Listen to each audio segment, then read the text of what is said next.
Hey guys, what's going on? This is Nasa, aka the Real Estate Guru. I'm not your guru, I'm your guru, because I actually do this business. And today I'm going to answer a question that I got on the blog a few months ago. Sorry it took me this long to get to it. I actually had it a few times, and so I'm finally getting to it. All right, so the question is, how do you structure, how do you structure real estate partnerships, real estate joint ventures? And as some of you know, last year when I done some of my fix and flip work, I had partnerships. So people want to know how to structure those partnerships with individual. And I'm going to cover how to structure those when you're rehabbing a house. Also how to structure it when you are when you're just doing regular wholesales. Okay. So with the first deal I've did, I was the wholesaler. Let me explain to you guys how I got into rehabbing. I found a good deal. And with people on my buyers list, I actually built relationships with them, made them my friends, because I actually knew that, hey, these people obviously know more than me if they're buying these houses cash.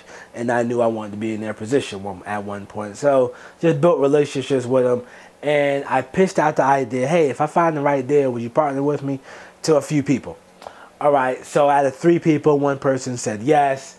And the way we structured that deal was they brung all the money, 100% of the money, and we were going to split 50% of our profit.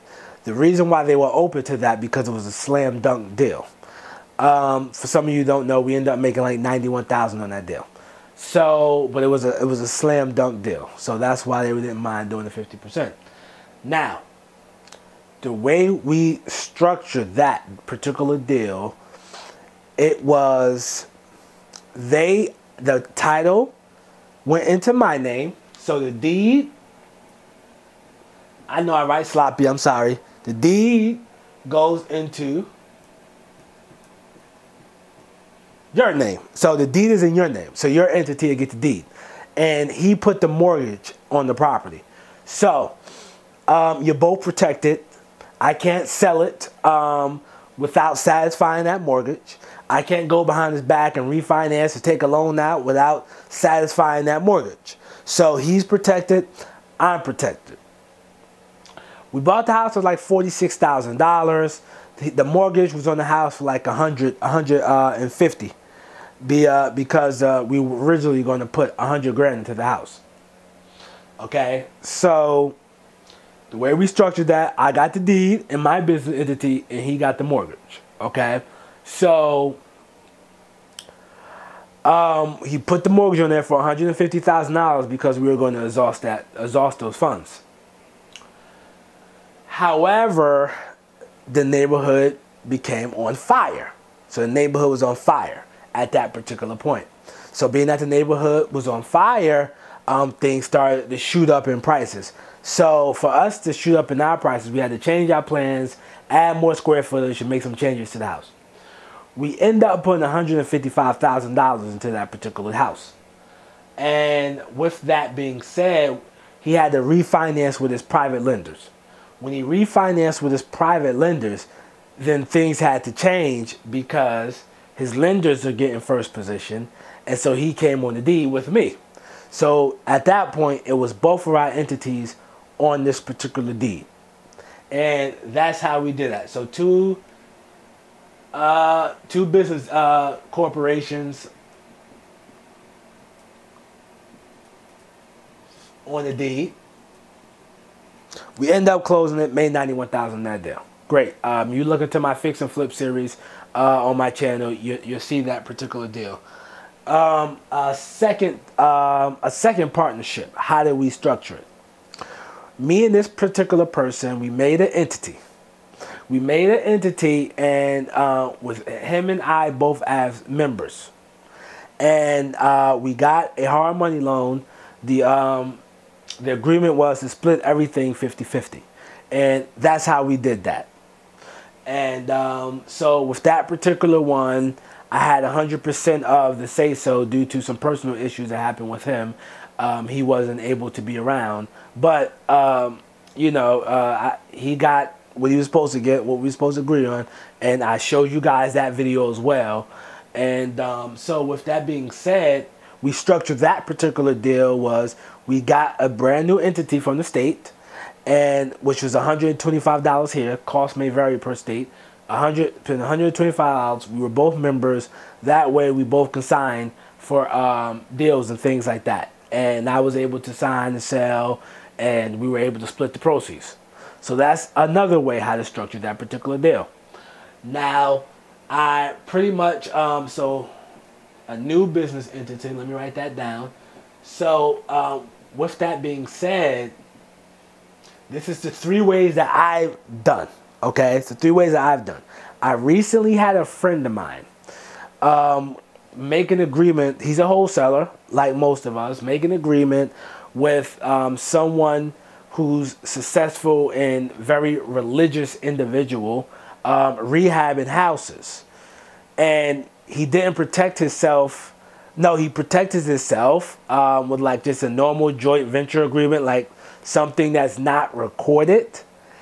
And whatever it was, whatever he protected himself with, whatever the agreement, it was something that was not specific and it was not recorded. Okay, so on a rehab deal, if you don't use 3 of these type of three of these options, you might want to talk to an attorney or something like this, because this is a lot of money you can get screwed on. This particular individual, he probably got screwed out of $25,000 because the other person decided he didn't want to pay him for whatever reasons. So you might want to, with rehabs, you might want to protect yourself.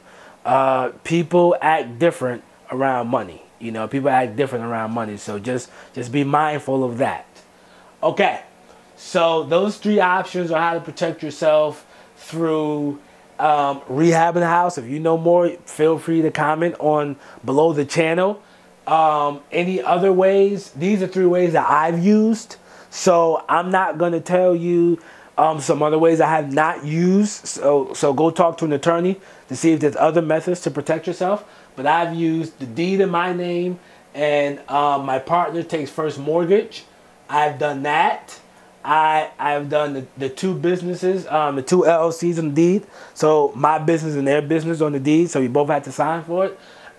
We started a new business, and we were both members, and therefore we were both in that entity, and so we both felt comfortable that way.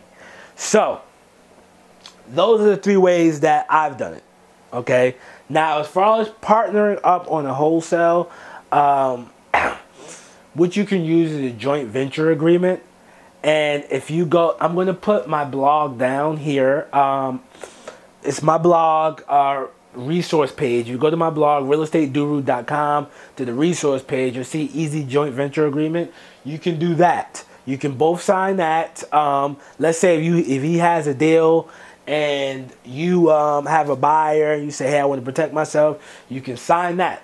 Now, being 100% transparent, some attorneys might not, well, in my state is an attorney state. We have to close with attorneys. So some attorneys might not respect that, and they might say, I'm only paying people who are on a contract and assignment. So be mindful of that. I had that happen before where the attorney said, hey, look, that the other person's name is not on the contract or the assignment. Even though you're giving me the joint venture agreement, I can't cut a check that way. Fine. So some attorneys say no problem. So it's up to the comfort level of your attorney and how they want to do things. Now, another way that me and another guy, we work out of state with our wholesale deals. He does marketing here. We know we're going to partner up. Basically what I'm trying to say. Basically what we do, we put both of our names on the contract and both of our names on assignment. It's kind of a headache because we both have to sign. But, you know, everybody's protected. I trust him. He trusts me. We just do that so we can both get our checks. He can get his money wired to him and I can just pick up my check, you know. So those are 2 ways how you can do that. Most times, and most attorneys, I just say, hey, look, cut this individual a check. Why this 50% of the proceeds go to this individual? That's normally how I do it. I normally don't sign joint venture agreements. The way I work is on wholesale deals, you screw me, fine. Let's just not work together anymore. I mean, I'm pretty much in Charlotte, you know, doing pretty well, and I'm not looking here. I'm not here to make money just for one deal and the end of screw my reputation. Some people do think like that, so you might want to protect yourself. But me, hey, you screw me, let's just not do business together anymore. All right? So those are some ways how you can protect yourself with rehabbing, which is extremely important to protect yourself if you're going to partner up with a rehab. Also, with wholesaling, the two ways, it's a joint venture agreement, and I'm going to put that the link to that on my in the description section below, so you can check that out. Please make sure you go to my blog, opt in. I'm dropping the ebook soon. If you're on my list, I'm going to give you a discount for the ebook if you're on my list before the release date. Okay, I don't have the release date for the ebook. I'm dropping that soon. So you might want to get on my list. Also, make sure you subscribe to this channel. Until next time, I wish you much success in your life and in your business. Thank you.